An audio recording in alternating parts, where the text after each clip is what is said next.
এক শ্বাস নেওয়ার ক্ষমতা নাই আপনার। আনতুমুল ফুকারা, আল্লাহ বলে তুই মুখাপেক্ষী, এক শ্বাস নেওয়ার ক্ষমতা তোর নাই। আপনি ভাবছেন কন্ট্রোল রুম নাই?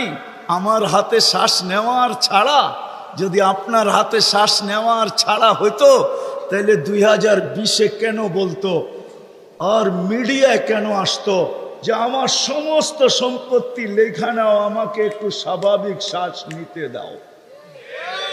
নাই মিডিয়ায়, নাম বলবো না, মিডিয়ায় নাই।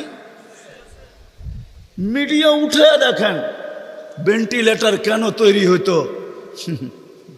হায় হায় হায় হায়, এক শ্বাসে শ্বাসে আমরা মোহতাজ। এইখানে কন্ট্রোল রুম আছে, এখানে কন্ট্রোল রুম। কন্ট্রোল রুমে শ্বাস ছাড়তে দেরি, মেসেজ উপরে যাইতে দেরি হয় না, ফেরেশতা জিজ্ঞাসা করতে দেরি করে না। আমসিকাও আতরুক, আল্লাহ বন্ধ করে দিব না ওপেন রাখবো? আল্লাহ বলে উতরুক ওয়ালি আবদি আজাল, খোলা রাখ, বন্দার জন্য সীমারেখা দেওয়া আছে। ইদা যা আজালু, সীমারেখা আসতে দেরি, তোকে মেসেজ দিতে দেরি করব না, তখন টানবে আর ছাড়তে দিবি না, ছাড়বে আর টানতে দিবি না। সত্য এটাই।